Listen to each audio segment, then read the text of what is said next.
Aparte los que están aquí. Listo. Okay. Bueno, sobre el aspecto formativo, yo les quiero decir que TV Caricuao tuvo que buscar financiamiento. Y esa búsqueda de financiamiento, porque nos dimos cuenta que hacer programas, que hacer proyectos necesitaba recursos. Entonces nosotros empezamos con lo que hacía una comunidad, que era vender rifa, hacer verbena, buscar dinero por ahí, qué sé yo, vendiendo banderines, haciendo franela, pero no lográbamos tener un recurso suficiente, porque la televisora se planteó en sus inicios tener tres áreas fundamentales: un área de producción, un área de organización y un área de formación. O sea que si usted era parte de TV Caricuao, por lo menos tenían que ser 3 personas. Podía estar solo, si usted estaba solo, pero no tenía derecho a voto porque no era representativo de ningún grupo. Entonces los que tenían 3 personas sí eran representativos de grupo. Entonces había gente que tenía 3, 4, 5 grupos de gente que tenían más. Entonces eso les permitía estar distribuidos en todos esos grupos. Entonces se comenzó a desarrollar el aspecto organizativo.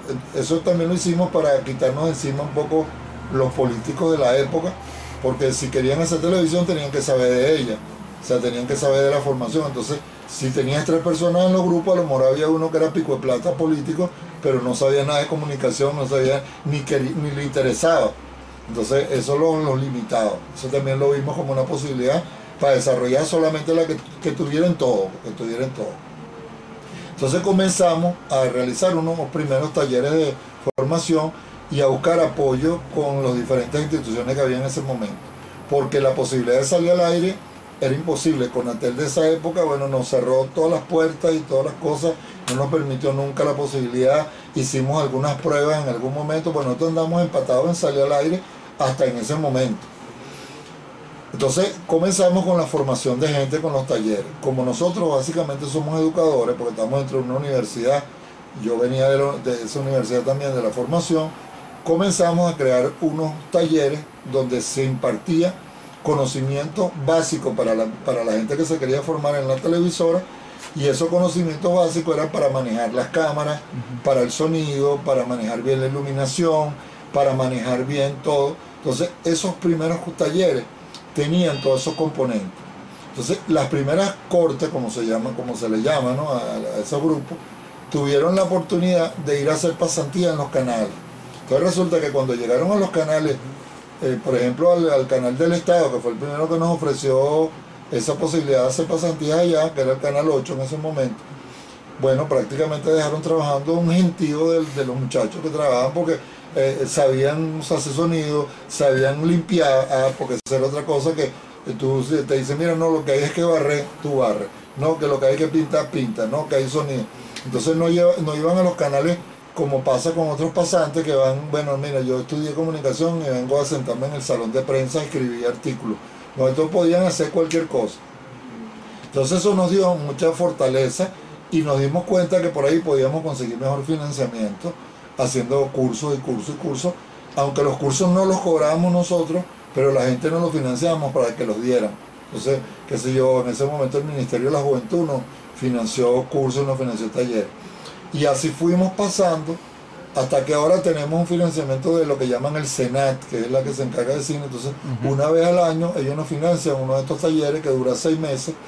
Y bueno, y cortes, bueno, hay gente nuestra de la televisora que se ha formado aquí trabajando en cualquier canal que se puedan imaginar. Yo he sabido de gente que está trabajando en TV Azteca de México, por ejemplo. He sabido de gente que está trabajando supe de uno que era el que hacía las novelas, Luis, hacía las novelas, estuvo haciendo unas novelas en Azteca, le hacía las novelas a Mariela Romero, que es la que le hace las novelas a la televisión en México. Aquí le hace unas novelas también a unos canales esos de cable, y esa la hace un chamo que se forma aquí, o sea, el que dirige esa telenovela, pero en el gobierno, pues, con Chávez trabaja gente que se forma aquí, el canal 8. Nosotros tenemos no menos de 20 cortes de gente que se ha formado aquí, salió. Y ahorita estamos preparándonos para la formación en HD, porque en algún momento tenemos que dar el salto, y si no lo hacemos, si no nos formamos nosotros y formamos a las otras televisoras comunitarias, nos vamos a quedar como unos dinosaurios en el pasado total, porque cuando llegue a HD, esto no lo va a poder ver más nadie más nunca. Entonces, en eso andando. Entonces, son un promedio de 400 participantes que han estado aquí, muchos trabajando en la televisión con muchísimo éxito, como un compañero de ustedes que trabaja en ¿cómo se llama? En Telesur, y así en todo. Yo me encuentro cada rato con gente que está trabajando en los canales, que parte de los cursos de formación de aquí, cosa que nos enorgullece mucho. Y hay mucha tesis de grado también hecha de los trabajos de TV Caricuado, porque en un momento dado hizo alguien una tesis, una muchacha aquí que sigue trabajando con nosotros, sobre dónde estaban los participantes que habían egresado de las televisoras comunitarias. Porque una buena institución educativa se reconoce, no es tanto por lo que enseña en el momento, sino dónde están su gente que ha formado, si siguen en eso, si siguen trabajando en esto. Entonces, no sé si es malo decirlo, pero las universidades más prestigiosas del mundo se valoran no es por lo que enseñan, sino dónde están. Quién estudió en MIT, quién estudió en Harvard. Entonces el fulano es tal, que está candidato presidencial.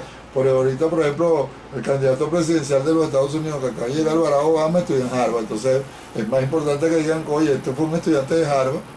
Y el otro también, Romney también fue estudiante de Harvard. Entonces es muy importante, pues, por dónde vas.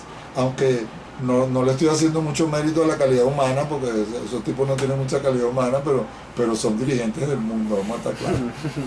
Profesor, okay. Y en cuanto al financiamiento por parte del gobierno, ¿también reciben ayudas? Mira, ¿qué tipo de ayudas? les queda, recibimos alguna ayuda, por ejemplo, no financiamiento, porque mucha gente piensa, no, nosotros tampoco nos interesa que los gobiernos nos financien. Lo que sí nos han apoyado mucho es cuando hemos dado los primeros arranques. Por lo menos nosotros hicimos la televisora, y cuando fuimos a salir al aire, gracias al estamento del gobierno que había creado las primeras... por cierto, no fuimos los primeros que salimos al aire. La primera televisora que salió al aire comunitaria fue Katia TV, cosa que nos hizo muy feliz, porque nos permitió que nosotros saliéramos también, y salieran una cantidad de gente que tenía proyectos en todo el país. Entonces, es importante el financiamiento. Ese primer arranque, a través de un convenio que hizo el gobierno con Cuba, llegaron los primeros equipos, tanto aquí como otros. Muchos de los equipos ya los teníamos nosotros, pero otros equipos, como por ejemplo los transmisores, fue producto de ese convenio, de ese acuerdo. Y en este momento, en el 2012, están haciendo una nueva dotación, porque esos primeros equipos que dieron eran como muy elementales, muy como de juguete. Por ejemplo, el transmisor nuestro, transmisor muy pequeño, un transmisor de apenas 250 vatios, que trabaja como a 175.